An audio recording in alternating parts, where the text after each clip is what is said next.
President Trump gave me a clear mission: achieve peace through strength, as well as put America first. Our people, our taxpayers, our borders, and our security. We are doing this by reviving the warrior ethos, rebuilding our military, and reestablishing deterrence. NATO should pursue these goals as well. Let them spoil her joy, Mr. Clenham.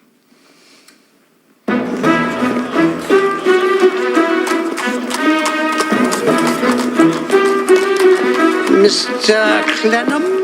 Yes, sir. This is most irregular.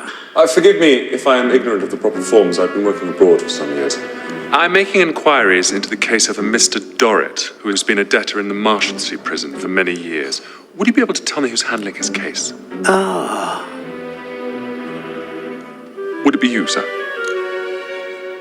Possibly.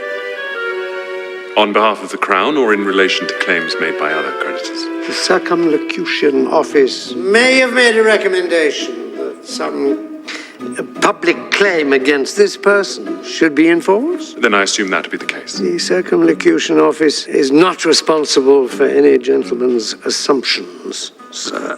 Then how can I find out the true facts? Have you an interest in this case? I think my family may have, yes, sir. Then you should make inquiries at the appropriate branch of the department. The department is accessible to the public. If the public does not approach it according to the official forms, the public has itself to blame. I thought this was the appropriate branch of the department. Oh dear. Jenkins, take this gentleman down to Mr. Tide Barnacle Jr. in the applications department.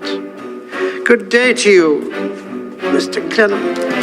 I'll tell you another crazy thing. So, you know, one of the things is like we are trying to sort of right-size the federal bureaucracy, just make sure that this, obviously there need to be a lot of people working for the federal government, but not as many as currently.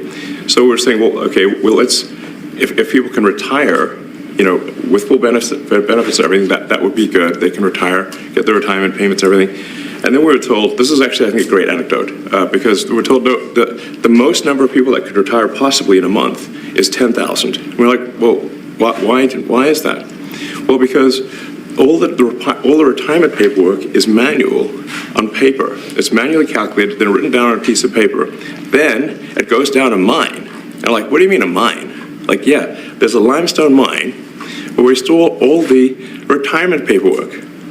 And you look at a picture of this mine. We'll post some pictures afterwards. And this mine looks like something out of the 50s because it was started in 1955. So it looks like it's like a time warp. And then the speed, the limiting factor is the speed at which the mine shaft elevator can move determines how many people can retire from the federal government. There's not a good feedback loop from the people to the government. And if you have rule of the bureaucrat, or if the bureaucracy is in charge, and then what meaning does democracy actually have?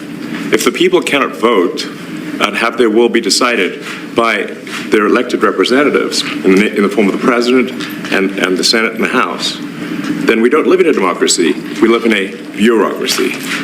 So it's incredibly important that we close that feedback loop, we fix that feedback loop, and that the public's elected representatives, the president, the House, and the Senate, decide what happens, as opposed to a large unelected bureaucracy.